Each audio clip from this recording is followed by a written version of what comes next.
Hola, ¿cómo están? Buenas tardes, bienvenidos a Construyamos Ciudadanía. Está con nosotros Claudia Salas, que es candidata a diputada local por MC en el Distrito 8 aquí en Guadalajara. ¿Cómo estás, Claudia? Ay, pues encantada de estar aquí con ustedes. La oportunidad de comunicarnos y de comunicar lo que traemos también para el distrito, pues siempre será un privilegio. Así que muchísimas gracias por No, invitarme. gracias a ti.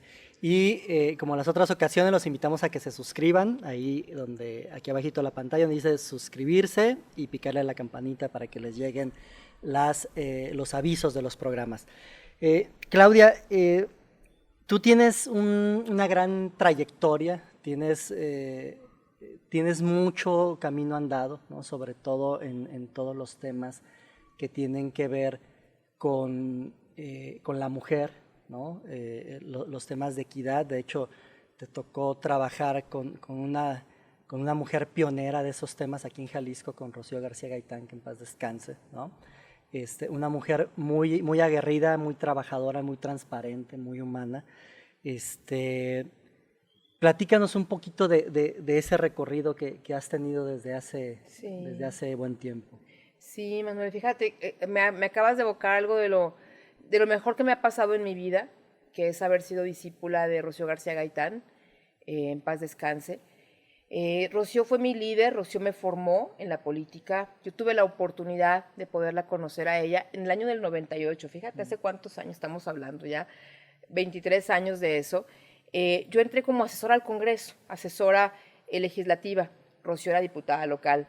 Y en aquel entonces, te estoy hablando de que empezaba apenas a verse los atisbos de lo que era la violencia intrafamiliar, como una figura que no existía en ninguna legislación, en ninguna. Y por ahí había 3 feministas, 4, que estaban recabando firmas en una mesita como esta, afuera del Congreso, que era Andrea Medina, a través de una organización que se llamaba Voces Unidas.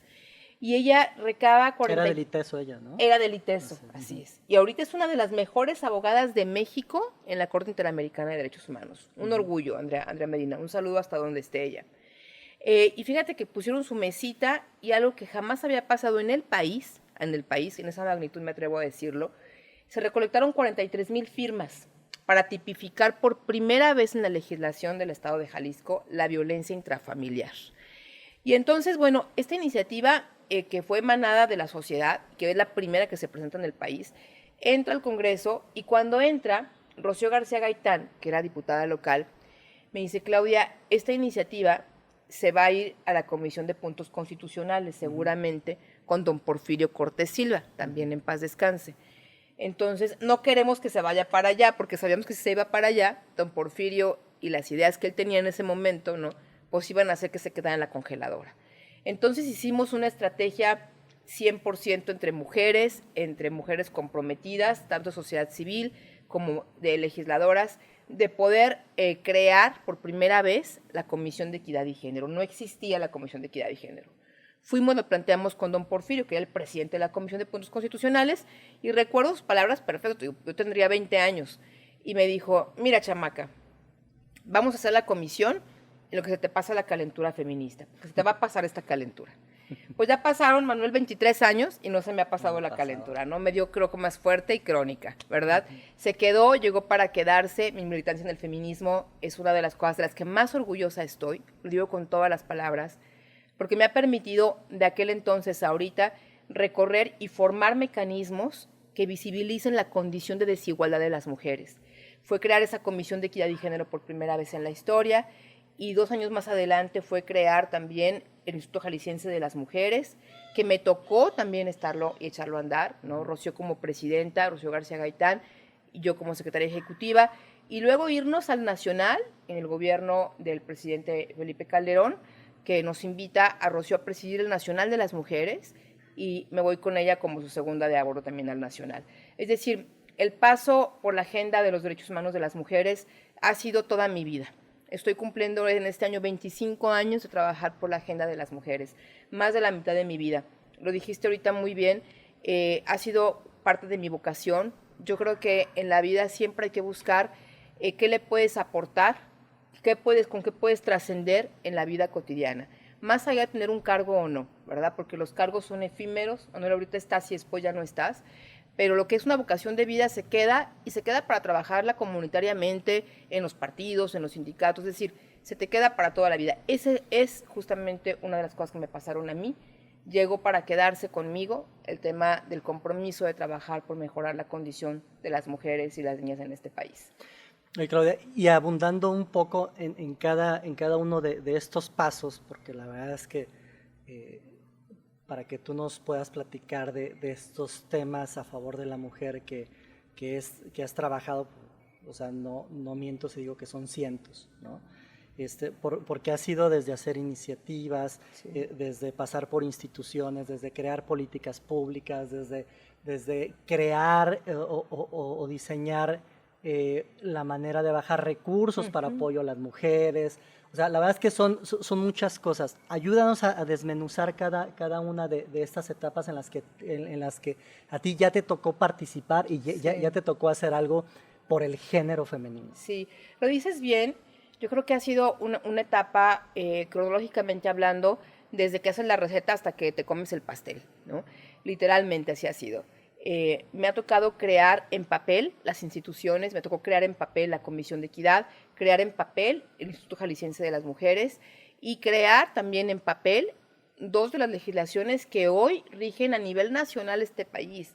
La Ley de Igualdad entre Mujeres y Hombres y la Ley General de Acceso de las Mujeres a una Vida Libre de Violencia, que ambas fueron pues prácticamente presentadas en 2006 y 2007 cada una, y que nos tocó no solo aportar en su elaboración, sino después en la operación de las mismas, porque justamente en el 2007, que nace la Ley General de Acceso de las Mujeres a una Vida Libre de Violencia, por primera vez en el país se tipifican las violencias, se les pone nombre a cada una de las vejaciones que las mujeres viven, y se habla además de las modalidades de la violencia, de cómo las modalidades son distintas a los tipos. Los tipos pues son los que conocemos, la violencia física, sexual, económica, institucional, hoy también política, ¿no? Violencia digital, que hace 2 semanas quedó aprobada justamente por la Cámara de Diputados.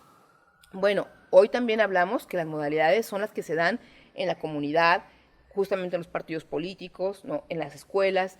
Entonces, el que podamos hoy ponerle nombre y concepto a lo que le ocurre a las mujeres en la cotidianidad es un gran avance. Ahí estuvimos poniéndole letra a todo ello y además de todo esto, la posibilidad de crear programas presupuestales. Por primera vez en México, en el año 2008, pudimos tener los primeros programas presupuestales para otorgar subsidios a todos los mecanismos de la mujer.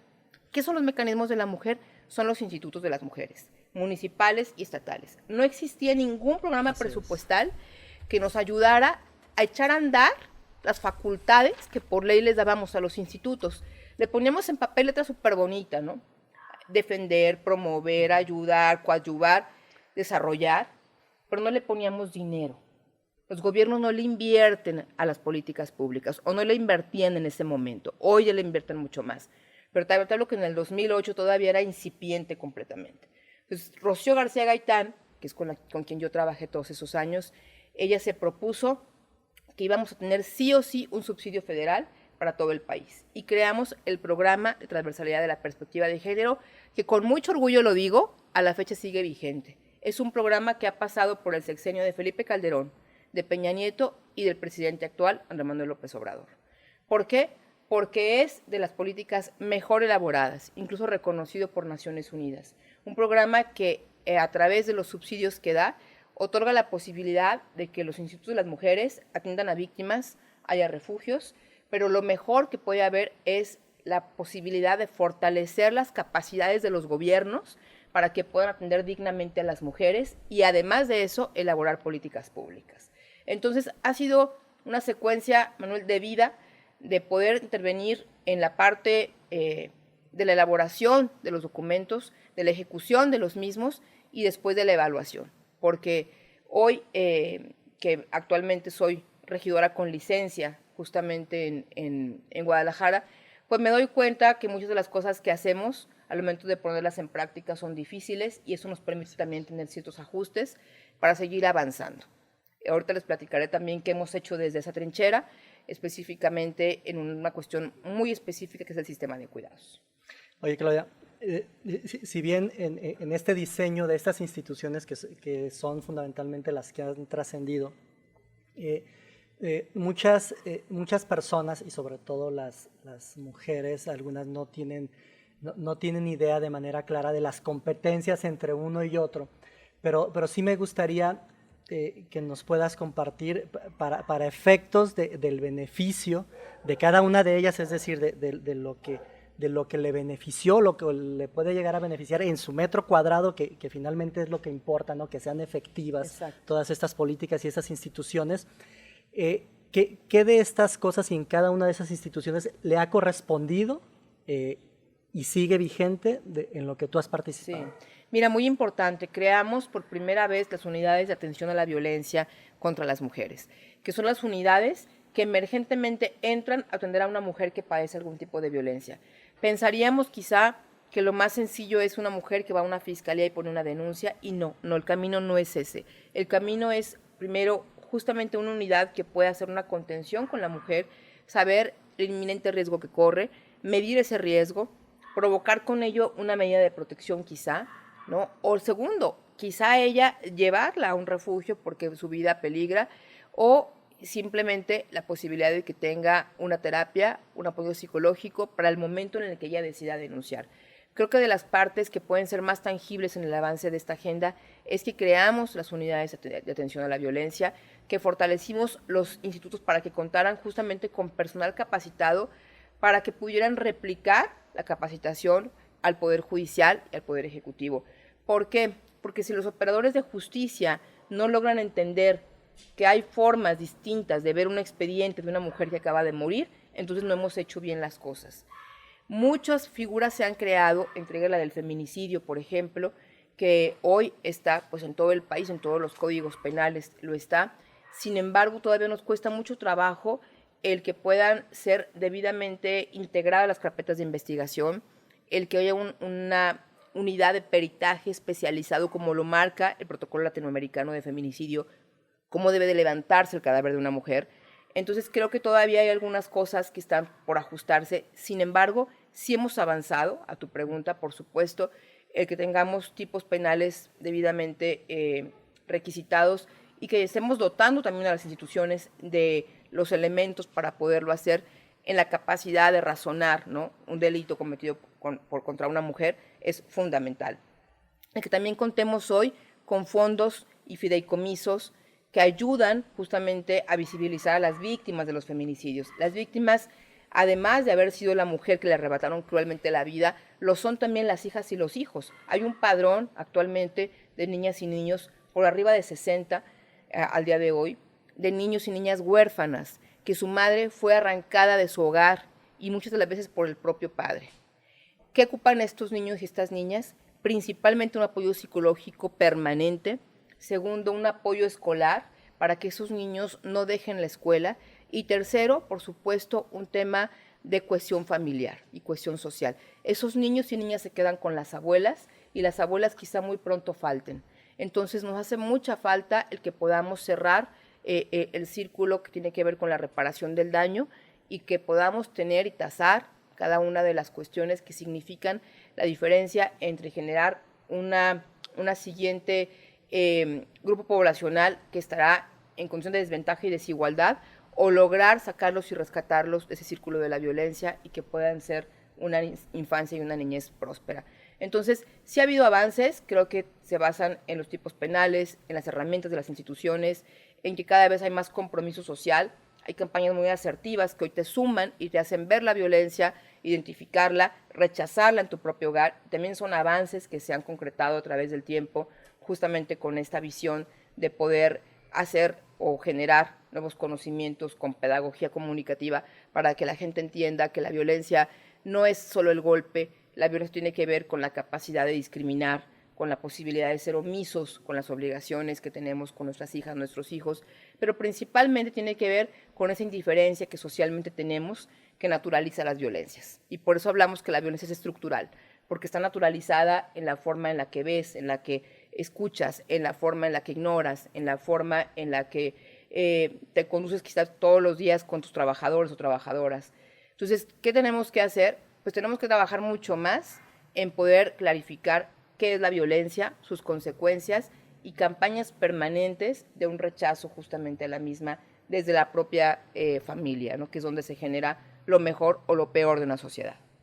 Oye, Claudia, en todos estos logros y aportes que has tenido de manera profesional y social, has hablado precisamente de esta creación de fondos, de proyectos, de programas o de políticas públicas, pero también hemos visto, y lo vimos a finales del año pasado, cómo la Cámara de Diputados, pues por instrucciones del presidente de la República, desaparece un sinfín de fideicomisos y de fondos, dentro de los cuales está el apoyo a guarderías, dentro de los cuales está el seguro popular, digo que no es directamente la mujer, pero hay muchas mujeres, digo, el seguro popular tendría 54 millones de mexicanos, ¿no? O sea, evidentemente muchas serían mujeres. También se retira el apoyo a refugios, ¿no? Así es. Y la verdad no sé a cuántas más cosas, pero tú que estás metida en el tema, de cómo has visto que se ha mancillado esto que se había logrado. Ha habido un retroceso palpitante, y eso lo decimos todas las mujeres que tenemos muchos años militando en el feminismo y que sabemos que cada avance ha costado vidas y ha costado procesos muy duros de poder simbrar las instituciones para que volteen a ver la gravedad, porque la segunda pandemia en este país es la violencia contra las mujeres. Y precisamente este gobierno, justamente de López Obrador, ha hecho pues totalmente un caso omiso a las necesidades y a la urgencia de visibilizar las violencias cada vez con más crueldad y más brutalidad contra las mujeres. Las mujeres hoy han tomado las calles y han ido al principal punto de manifestación, que es el Zócalo, a gritarlo y a decirlo. Nos están matando en las calles, nos están matando, y este gobierno ha retirado cualquier cantidad de apoyos. No solo los que mencionas, que son muy importantes, sino también los que van directamente a organizaciones que hacen precisamente lo que el gobierno no hace. Hay que decirlo con todas las letras. Organizaciones de sociedad civil que tienen años trabajando con víctimas de trata, con niñas víctimas de trata, con niñas embarazadas adolescentes, con mujeres que han sido torturadas por años en materia de violencia en los hogares o de violencia en el ámbito comunitario en donde están, y que hoy no tienen un solo centavo en la bolsa para continuar con el pago, que además la gente mucho lo hace por voluntad y voluntariamente, pero los pocos pagos que puede haber para poder pagar la renta del edificio, el internet, o que sea la tarjeta telefónica o lo que hay indispensables en gastos corrientes, no lo tienen. Hoy han cerrado sus puertas. De cada 10 organizaciones dedicadas a las mujeres, lo han cerrado 6. Nos quedan 4 de cada 10 organizaciones. Esto es terrible. Y a ver cuánto aguanta. Y a ver cuánto más, ¿no? Y ahorita dijiste un tema que me parece fundamental entrar, que es el de estancias infantiles. El gobierno de López Obrador cerró más de 10,000 estancias infantiles. Con esto lanzó a la calle a millones de niñas y niños. Y lo digo con todas las letras. Millones de niñas y niños que de un día para otro ya no encontraron un espacio lúdico, pedagógico y seguro en donde estar. Muy fácil fue decir, bueno, pues vamos a dar un vale para que lo cuiden las abuelas. Las abuelas no tienen por qué cuidar a los nietos y a las nietas, porque no es su responsabilidad. Y porque te voy a dar una cifra, Manuel, y a las personas que nos ven, que nos van a dejar heladas. De cada 10 niños abusados sexualmente, 8 ocurrieron en el lugar donde los cuidaban. Eso es así. El lugar más inseguro para un niño y una niña es el hogar en donde se le cuida.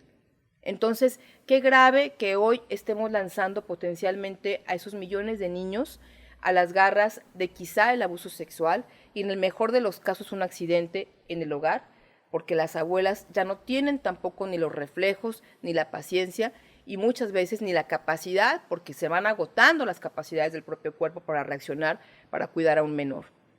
El asunto de estancias infantiles es un asunto de mucha profundidad, porque atañe a 2 derechos. El derecho de la primera infancia a tener un espacio, como lo marca Naciones Unidas, un espacio justo, representativo, lúdico y pedagógico para desarrollarse. Y la segunda, el derecho al trabajo de las mujeres.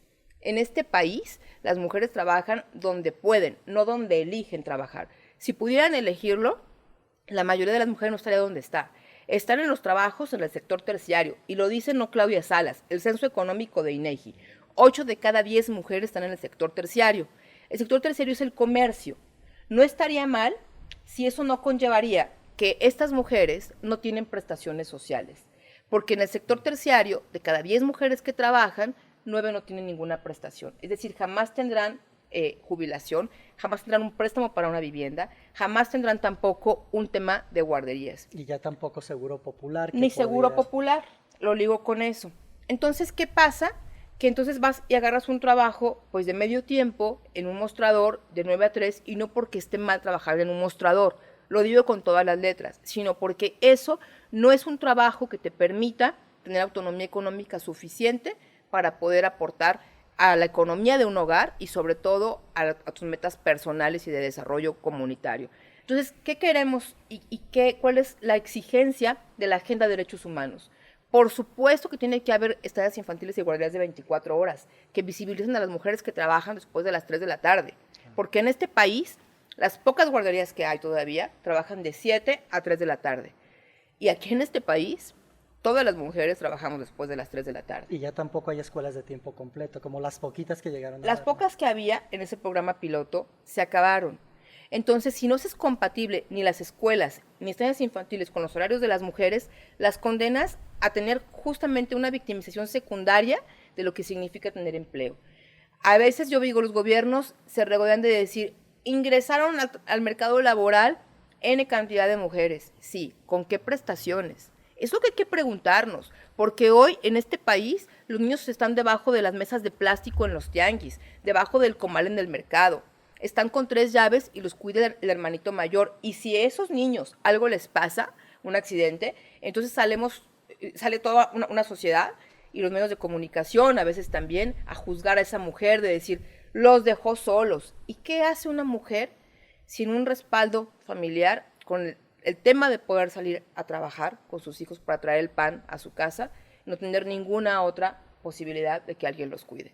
Entonces es un problema muy complejo que evidentemente atañe, te digo, a 2 derechos. El derecho de la infancia a un lugar para poder desarrollarse integralmente desde la primera infancia, y el segundo, el derecho de las mujeres al trabajo.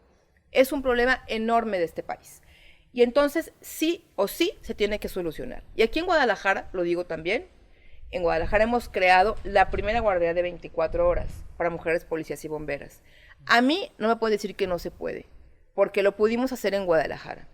Hoy las mujeres policías y las mujeres bomberas tienen una estancia infantil de 24 horas para poder dejar a sus hijos en el turno que les corresponda, debidamente cuidados, tratados nutritivamente y por supuesto con la posibilidad de regresar a su casa libres de cualquier violencia, abuso sexual o cualquier accidente en un hogar.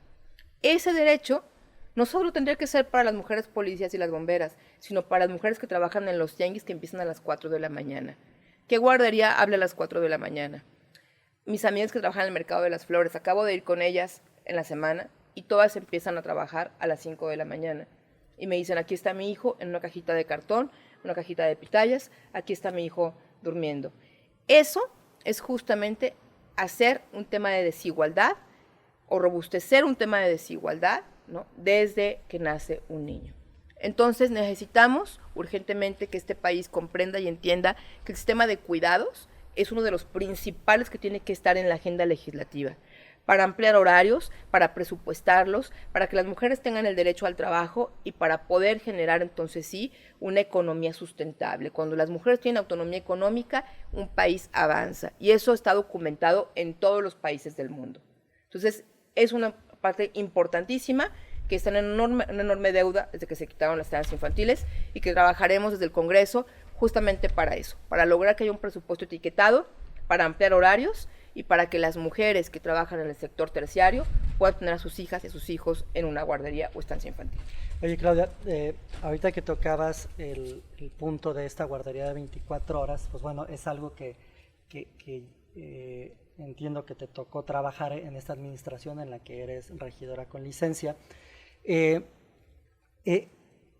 Pasando a esa parte en específico, ¿qué más es lo que te ha tocado colaborar en esta etapa en la que has sido regidora?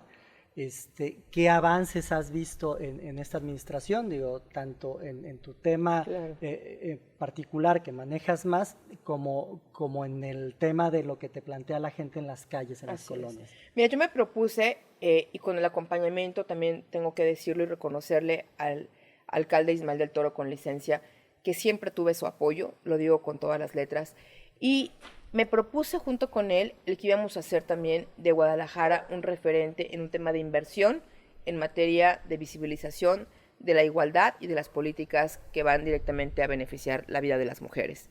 Entonces, nos propusimos crear también la primera división en el país, división policial, que es una comisaría, es la división de atención a las violencias contra las mujeres desde la propia comisaría de Guadalajara. Creamos esta, ahorita tiene 100 personas, 100 mujeres policías, tiene infraestructura, un edificio aparte de la comisaría, 19 patrullas y además una inversión de cerca de 7 millones de pesos en brazaletes para las mujeres que funcionan 24 horas al día, para todas las mujeres que tienen una orden de protección y que su vida corre peligro. Nos propusimos que no solo íbamos a hacer eso hacia afuera, sino también hacia adentro. Entonces creamos también el primer protocolo para combatir el acoso y el hostigamiento sexual. Y esto fue en 2019. O sea, fuimos el primer municipio en el estado en poner sobre la mesa que aquí había un problema y que íbamos a ser cero tolerantes con cualquier forma de violencia. Que si queremos que afuera se acabe la violencia, al interior tampoco la podría haber. Entonces, se han empezado incluso procesos muy importantes de sanción para servidores públicos, porque quisimos que fuera realmente un tema de credibilidad, lo que nos estábamos jugando. Que una víctima que se animara, porque el delito o la comisión de una falta como es el acoso sexual o el hostigamiento, no se denuncia fácil, porque tiene que ver con una jerarquía, con un tema de poder. Y muchas de las veces, también, lo admito y lo digo, que las mujeres que denuncian pierden el empleo. Entonces quisimos justamente desterrar esta posibilidad y nos fuimos con todo contra las personas denunciadas, con todo el apoyo, insisto, del alcalde Ismael del Toro con licencia, y eso nos ayudó mucho a tener credibilidad al interior del ayuntamiento. Entonces trabajamos hacia adentro y hacia afuera, creamos también la figura de acoso sexual callejero, también fuimos el primer municipio en crearla. A la fecha hay más de 50 hombres sancionados por esto, y eso a mí me lo han cuestionado mucho en un tema que a veces les causa risa y me dicen, Claudia, pero pues pagan la multa y listo. No es un tema de multa ni cuánto cueste la multa, si cuesta 3,000 o 4,000. El tema es visibilizar que lo que haces es incorrecto, que no está padre, ni suma, ni se celebra seguir molestando a las mujeres en la calle. INEGI, y por eso me voy al dato, para tener la evidencia técnica, lo tiene medido. INEGI levantó una encuesta sobre el acoso sexual callejero y menciona en esa encuesta de cómo una mujer es 17 veces al día molestada sexualmente en la vía pública, en promedio. Desde una mirada, un grito, un silbido, una frase, un tocamiento en el cuerpo, ¿no? Y en el peor de los casos una agresión. Eso es negarnos el derecho a la ciudad, es negarnos el derecho al libre tránsito, es negarnos el derecho al espacio público. 3 derechos que se niegan a las mujeres todos los días. Y que eso, ponerlo sobre la mesa y desnaturalizarlo, es lo que queremos hacer. Y por eso creamos esa figura de acoso sexual donde una mujer inmediatamente pide el apoyo y esa persona es llevada a un procedimiento administrativo en los juzgados municipales y sancionado. Y curiosamente, todos los que van piden y suplican que no se ha publicado su nombre, que no se diga, porque generalmente esas personas pues tienen una familia, ¿verdad? Quizá tienen hijas, quizá tienen pareja. Entonces, es un tema de reflexión profunda que hay que hacer aquí. El mejor piropo es el que no se dice. ¿Por qué? Porque las mujeres necesitamos transitar por la calle libres de cualquier forma de acoso y de violencia. Y hay que decirlo con todas las letras, porque así tiene que ser.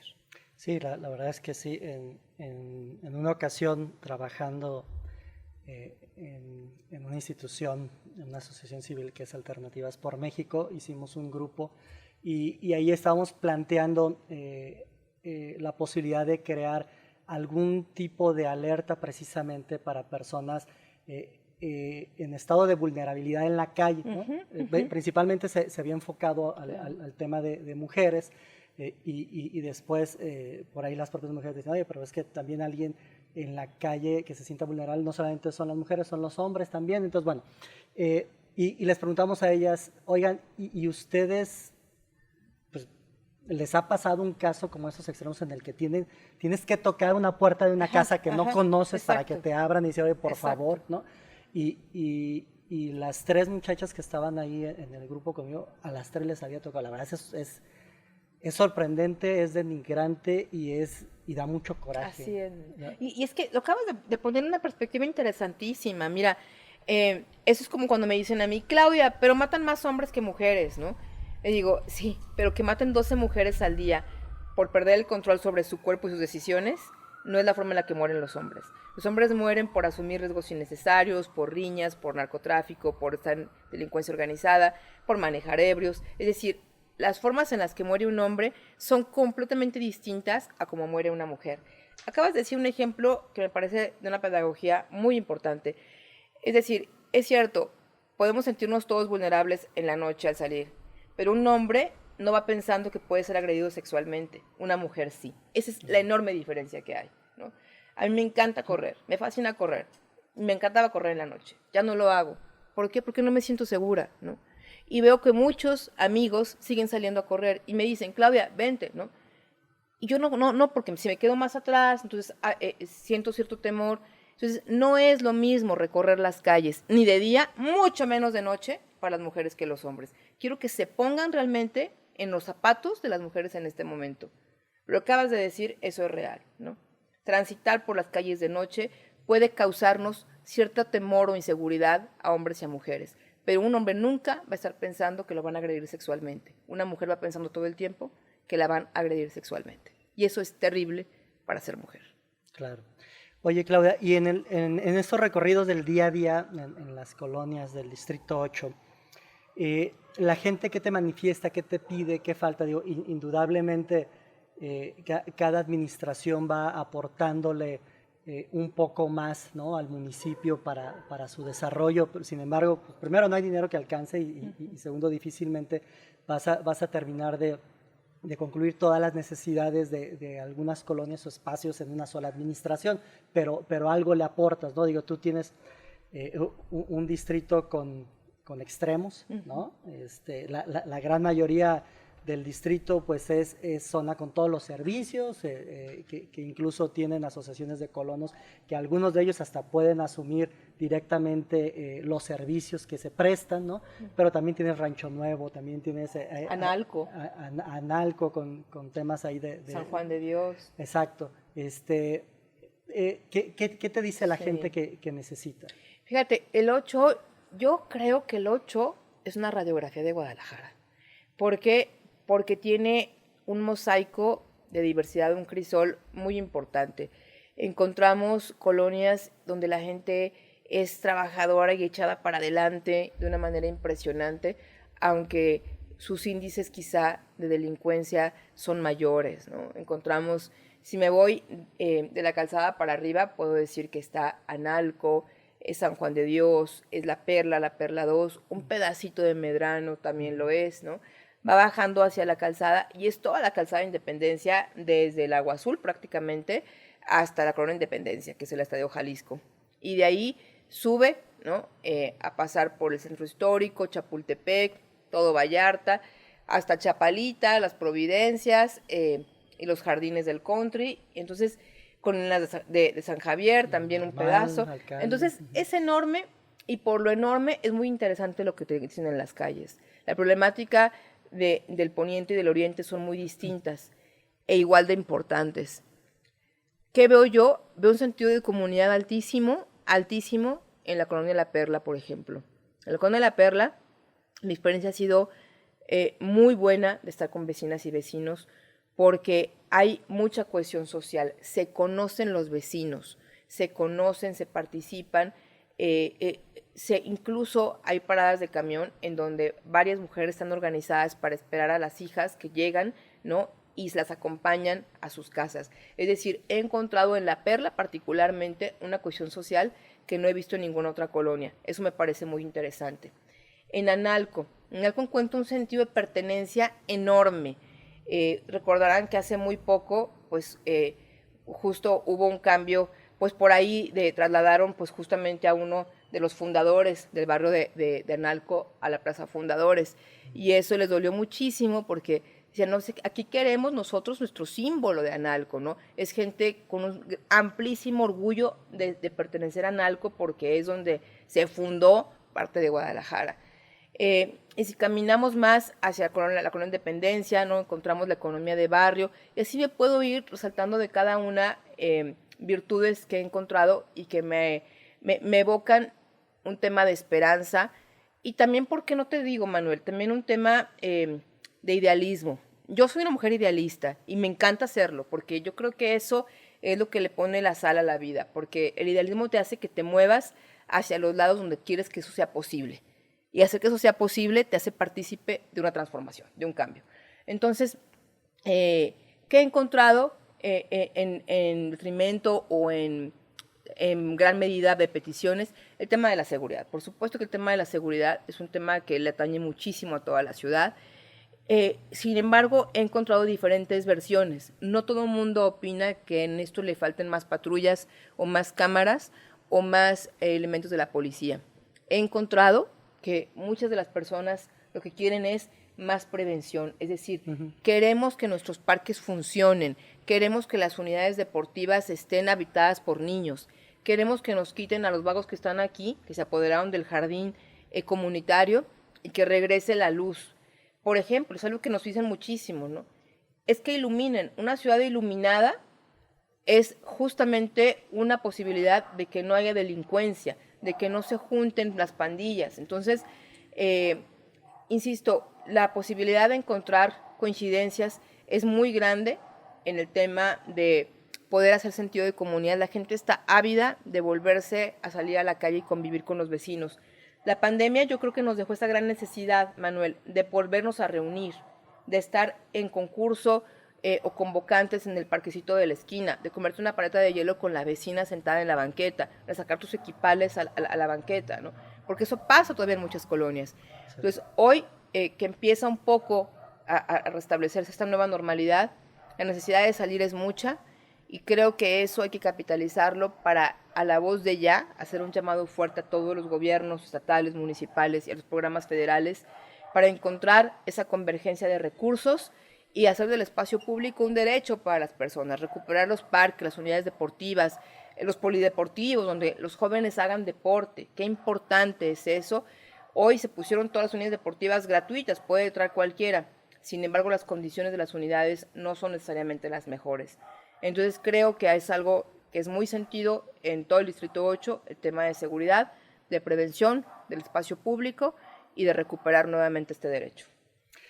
Oye, Claudia, esta parte de la gestión de recursos, en algún sentido, algo tiene que ver con los diputados locales en el tema de la asignación presupuestal, en el presupuesto estatal. Pero también sabemos que muchos de estos recursos venían de la federación y ya no vienen. Sí. ¿Tú qué le pedirías a tus compañeros diputados federales, ¿no? que ayudaran a rescatar tanto para estas áreas en específico como de los programas que a ti te tocó vivir y conocer, y algunos otros que se nos hayan ido, que no hayamos mencionado o que desconozcamos, para tratar de fortalecer ese trabajo que ya se venía haciendo, que al final se ve reflejado en un fortalecimiento en el tejido social? Así es. Mira, uno de los programas principales de los que se nutren los municipios, por ejemplo, es el Fortaseg. El Fortaseg es un programa, además era muy noble, y lo digo porque yo lo he trabajado también como organización de sociedad civil en otros estados. Es un programa que te permite hacer varias cosas en materia de seguridad. Capacitar a tus policías. Segundo, equiparlas dignamente. Los chalecos antibalas, todos sabemos que caducan los chalecos y que muchas de las veces nuestros policías andan con chalecos caducos. El tema de poder meter tecnología. Sin tecnología ya no hay nada. No podemos concebir un cuerpo de seguridad sin una inversión fuerte en materia de tecnología. Y el cuarto, que tiene que ver con esta posibilidad de certificarlos. Necesitamos más policías confiables, pues necesitamos más recursos. El Fortaseg, de un plomazo, se dijo, ya no más, no va a haber. Y eso, pues, es muy preocupante porque el lado más vulnerable, lo sabemos, son los municipios. Entonces, y los municipios en un tema de seguridad más. Entonces, yo creo que de los principales programas con reglas de operación que tendrían que regresar es el Fortasec, para poder llegar al desarrollo local, al municipio, con un poquito de gasolina para que los se echen a andar y que podamos tener la posibilidad de recobrar, como lo dije, el derecho a la ciudad y a la tranquilidad. El segundo que veo importantísimo, que lo acabamos de mencionar hace un momento, es estancias infantiles. Este programa no puede desaparecer, tenemos que hacer que regrese, porque, insisto, los índices de violencia hacia la niñez han aumentado potencialmente. Y el tema de la recuperación económica no podrá ser si las mujeres no tienen en dónde dejar a sus hijos. De cada 5 empleos perdidos, documentado oficialmente, 4 fueron por mujeres. Es decir, las mujeres fueron potencialmente más cancelados sus empleos y trabajos por 2 cosas importantes. La primera fue porque pues la escuela se recargó en las madres. Con la pandemia se les dijo, pues lo siento, ustedes además de ser mamás, trabajadoras, y además trabajadoras del hogar, pues además también eso van a ser maestras. Y entonces aplícate con tus 1, 2, 3 o 4 o 5 hijos los que tengas, porque te toca a ti enseñarles. Y eso apartó a muchas mujeres de sus empleos, hizo que se perdieran sus empleos, y otra puso en evidencia también la necesidad enorme que hay de la tecnología. Necesitamos urgentemente un programa que tenga que ver con una inversión fuerte, un subsidio fuerte a los estados para invertir en la tecnología digital. ¿Por qué? Porque ya nos dimos cuenta que este fue un año perdido, sobre todo para las escuelas públicas. Quizá quien tenía o tiene a sus hijos en escuelas privadas, pues pudieron dar seguimiento a través de diversas plataformas digitales. No ocurrió así con las escuelas públicas. Tenemos que inyectarle una gran cantidad de recursos a la educación pública, desde allá con un programa emergente que tenga que ver con la digitalización. Equipar a las escuelas con tecnología digital es urgente para que puedan tener horarios extra clase y recuperar los conocimientos que todo este año no tuvieron. Y bueno, una más que me parece también indispensable es que regresen los apoyos a las organizaciones. Es una crueldad, lo digo con todas las letras, una crueldad que el Indesol tenga cancelados prácticamente 9 de cada 10 programas que van justamente al tema de apoyo a organizaciones de sociedad civil. Las mujeres que se dedican de lleno a ayudar a mujeres víctimas de esto viven de los apoyos del gobierno federal.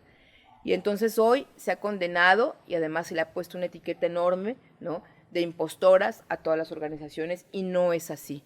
Las conozco y sé de lo que hablo, y sé cómo muchas de ellas le ponen incluso de su bolsa para poder que esa niña regrese a casa, que esa mujer no sea muerta en manos de un feminicida, en fin, en muchos apoyos que hay. Entonces, para mí son urgentes esos 5 aspectos que acabo de mencionar, que tendrían que estar sí o sí en un siguiente presupuesto de egresos del gobierno federal. Además de esta parte que es fundamental porque pues, engloba los ejes principales, de ser tu diputada local, pues a lo mejor estarías ya en una posición, aun cuando ya lo has hecho desde la parte técnica, ¿no? Pero ahora estando o llegando a ser diputada local, tal vez sería también como una oportunidad de coronar muchas de estas propuestas que tú has hecho, sí, que tú has hecho y has participado en los equipos de manera técnica. ¿Qué es lo que te gustaría hacer? ¿Cuáles serían como las propuestas específicas que tú harías en el tema del Congreso del Estado? Claro, mira, a mí me encantaría presidir la Comisión de Hacienda, y lo digo con todas las letras, lo digo desde ya. ¿Por qué? Porque yo he encontrado en mi experiencia de trabajar en los temas de la Agenda de Derechos Humanos que sí o sí, si no le metes un tema de análisis presupuestal a las políticas de igualdad, se quedan en el tintero, ¿no? Aprendí a hacerlo en el gobierno federal, me tocó construir el anexo para la igualdad, un anexo que en el año 2007 reunía cerca de 9.600 millones de pesos, ¿no?, el presupuesto más o menos de Guadalajara actualmente, y hoy ese anexo, al pasar de los años, que también es otra cosa que se quedó porque estuvo muy bien hecho y se fue fortaleciendo con las demás personas que llegaron, hoy reúne más de 35,000 millones de pesos. Son presupuestos, no es presupuesto extra, y quiero dejarlo con todas las letras, es contabilizar todos los programas que hay de mujeres, todos los programas que hay, evaluarlos y ver cómo estos están funcionando con un tema de indicadores. ¿De qué sirve esto? Sirve para saber si lo que tenemos está funcionando y realmente hace o ayuda al avance de las mujeres. Y si no es así, ¿cómo hacemos que esto sí funcione? Y la otra es que no haya ni un peso menos de eso, gobierno tras gobierno. Por eso ha ayudado mucho a que, a pesar de que vaya de un partido a otro en el poder, el presupuesto en esos programas no se ha reducido. ¿Qué ha pasado? Pues lo que vimos hace un momento, que hay programas que sí desaparecieron y que eso pues es un contrasentido de este anexo.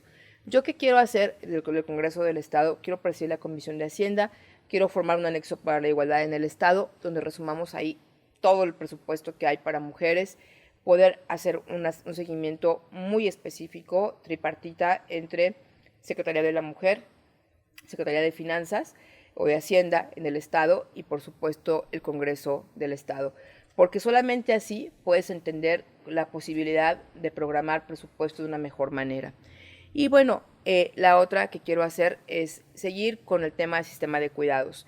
Esa ha sido mi agenda ya hace muchos años, porque la primera, quiero decirlo también, la primera estancia infantil que formamos fue precisamente en el año 2009, en la milicia, donde colocamos ahí la necesidad de tener una guardia de 24 horas para las mujeres militares, porque las mujeres querían ser generalas, querían ser comandantes, jefas de división, y no podían serlo si no dejaban a sus hijas y a sus hijos, no un día ni dos, hasta una semana o 3, porque se van a la sierra, ¿no? Entonces, he encontrado en la posibilidad documentada de que las mujeres tengan la posibilidad de tener un sistema de cuidados, el progreso de las mujeres, así tengo que decirlo. Entonces, ¿qué quiero hacer? Quiero etiquetar un recurso específico para ampliación de horarios en estancias infantiles, para poder empezar justamente con una política de sistema de cuidados puesta sobre la mesa, donde desdibujemos esta posibilidad de que las mujeres trabajan solamente de 7 a 3 de la tarde y dar a las mujeres la opción de mejores trabajos, con mejores formas de cuidado de sus hijas y de sus hijos. Y a la par de esto, pues hacer también un tema muy importante que tiene que ver con la inclusión. Aquí voy directamente al tema de la discapacidad. Hoy encontramos que el tema de la discapacidad es uno de los temas más alejados de las agendas. ¿Por qué? Porque los pocos apoyos que se pueden tener son quizá para los niños o niñas con alguna discapacidad, los pocos que se tienen. Pero después esas niñas y niños crecen y cuando crecen se vuelven adultos, adultos que no tienen ninguna oportunidad de trabajo. Yo lo viví de forma personal con una de mis hermanas, Fátima. Fátima, cuando nace, nos dicen, Fátima va a ser un hongo, no se va a mover, tiene una parálisis cerebral de las más severas. Y mi hermana, Manuel, actualmente, bueno, logró ser campeona paralímpica de natación y de atletismo. ¿Por qué logramos hacer que Fátima fuera así y que además hoy trabaja como hostess de un restaurante? Y lo voy a decir porque quiero que la gente se dé cuenta que hay restaurantes y hay empresarios que están comprometidos con la inclusión. Son los Arrayanes, que está ahí justamente en la avenida Vallarta, casi esquina con Américas, una casa hermosísima, y que justamente estancias como esas nos permiten saber la enorme necesidad que hay de que haya más fuentes de trabajo. Tenemos que trabajar fuertemente con la iniciativa privada para meter incentivos fiscales también, para quien contrate a personas con discapacidad, porque sí pueden trabajar. Tenemos que hacer un planteamiento integral. Platicaba hace muy poco con las maestras de educación especial y me decían, la matrícula cada vez es menor de maestros que se inscriben en educación especial, porque no hay ningún incentivo para inscribirte y para hacer más por quien más lo necesita, que son justamente las niñas y niños con discapacidad. Entonces, tenemos que hacer un planteamiento muy importante, ni hablar que con la pandemia, si los niños de educación regular se atrasaron y no tuvieron condiciones, no te quiero decir los niños de educación especial, mucho más atrás. Entonces, hay que hacer un planteamiento a profundidad de cuáles son o cuál sería el programa de inclusión de niñas y niños con discapacidad en materia educativa, en materia laboral para personas adultas mayores, en conjunto con incentivos fiscales y la posibilidad de generar también una suerte de colaboración importante también de manera con los municipios para que podamos hacer certificaciones con los municipios a las empresas que cumplan con ciertos sellos y que eso conlleve también el permiso para poder ampliar, para poder crecer y para poder invertir de una manera distinta. Oye, Claudia, ya prácticamente para terminar, pero un dato que no quiero dejar pasar, porque probablemente la mayoría de las personas que nos ven no tienen el antecedente, pero creo que académicamente vale la pena también resaltarlo. Tú competiste por la presidencia de la Comisión Estatal de Derechos Humanos. Así es. A ver, platícanos así de manera Rapidísimo. breve esa parte. Sí, fíjate que tuve la posibilidad de competir. Fue una experiencia muy nutritiva porque, pues justamente en mi hambre por seguir incidiendo en visibilizar la desigualdad que hay en un tema de garantía de respeto a los derechos humanos, participé en esa convocatoria. Fuimos 28 candidatas y candidatos y me encontré entre las mejor calificadas de los 28 candidatas y candidatos en la comparecencia, en algunas otras debates que también hubo, incluso en la posibilidad de participar con la 3 de 3, en fin.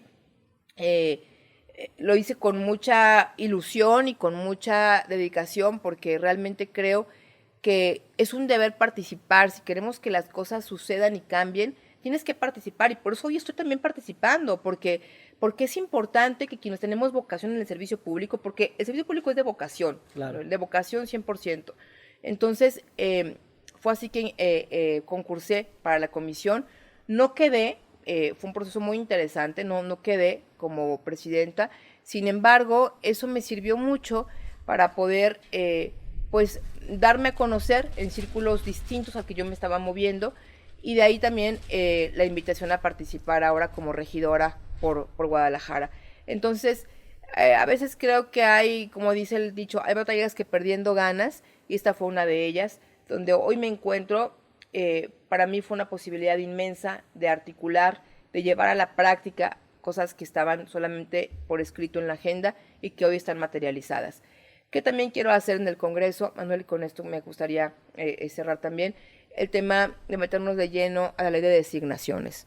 Hay una deuda enorme con las designaciones y lo enfoco específicamente en un tema de participación de las mujeres. Necesitamos más mujeres magistradas, más mujeres consejeras, más mujeres participando en mecanismos como el ITEI, en mecanismos de transparencia, en fin, el que la paridad se lleve realmente a la práctica, no solamente como una reforma constitucional, que es valiosísima, porque ahí estuvimos atrás pujando para que eso se diera, pero hoy el reto está en cómo hacemos que la paridad se lleve adelante en esa ley de designaciones. Se presentó en enero de este año, sigue ahí en estudio, no sé si esta legislatura la saque o no, pero sí creo que a ese proyecto le hace falta una aceitada, le hace falta visibilizar que no tiene expuesta de una manera concreta y firme que los procesos tengan que ser paritarios, y ahí no vamos a bajar el dedo del renglón. ¿Por qué? Porque hay una reforma constitucional que te dice que cualquier cargo tendrá que ser 50 y 50. ¿Y por qué lo exigimos, Manuel? Porque sabemos que hay mujeres capaces en todas las áreas a las cuales se constriñe el derecho y el trabajo de las mujeres. En todos lados hay mujeres capacitadas para ser magistradas, juezas, para ser consejeras. Entonces necesitamos justamente eso, necesitamos que más mujeres puedan estar representándonos, porque lo hemos dicho y lo volvemos a decir. Si no estamos las mujeres tomando decisiones, otros las toman por nosotras. Entonces necesitamos que las mujeres participen en el poder público, escriban las nuevas letras de la historia y además aporten lo que ellas saben aportar, sus virtudes, sus capacidades, sus conocimientos, y construir una verdadera democracia. Porque un país se mide en función de cuán democrático es por la participación de sus mujeres. Muy bien, Claudia. Oye, pues muchísimas gracias por este espacio. Si las personas que nos están viendo te quieren apoyar, ¿cómo te contactan? ¿Dónde Pues tienen mira, noticias tuyas? Sí, pues mira, a mí me encantaría que me siguieran en las redes sociales. Están muy fáciles, es Claudia Salas GDL en todas las redes, Instagram, Facebook y Twitter. En las tres estoy exactamente igual. Y bueno, pues me encantará intercambiar con ustedes opiniones. Yo quiero hacer un llamado, sí, si me lo permites, Manuel, justamente al voto. Estamos a unos días de que suceda la jornada electoral el próximo 6 de junio. Tenemos un llamado con la democracia y con la enorme deuda que significa ver a más mujeres en el poder, representadas. Yo soy una mujer que me siento capaz de representar, capaz de poder llevar una agenda progresista, una agenda de inclusión, una agenda democrática donde estemos todas y todos representados, y una agenda que seguirá en construcción, porque la mejor forma de visibilizar a las personas es justamente cuando trabajas de la mano de ellas. Ese es mi compromiso, trabajar de puertas abiertas, informes cada tercer viernes de cada mes en las colonias de qué estamos haciendo y qué te interesa también que se incluya en esta agenda. Trabajar con puertas abiertas, eso ha sido mi posibilidad de estar desde que concibo y estuve en la administración pública en el año del 98 hasta la fecha. Esa es mi forma de trabajar, ese es mi compromiso. Queremos a más mujeres articulando y haciendo que las cosas sucedan desde el poder público y desde ahí yo estaré trabajando para todas y todos ustedes. Pues muchísimas gracias, Claudia, y gracias a todos ustedes por vernos, gracias a los que están en la parte técnica, a Ana, a Carlos, a Jorge y a Edgar. Yo soy José Manuel Sánchez y por aquí nos volveremos a ver. Que estén muy bien, hasta luego. Y suscríbanse.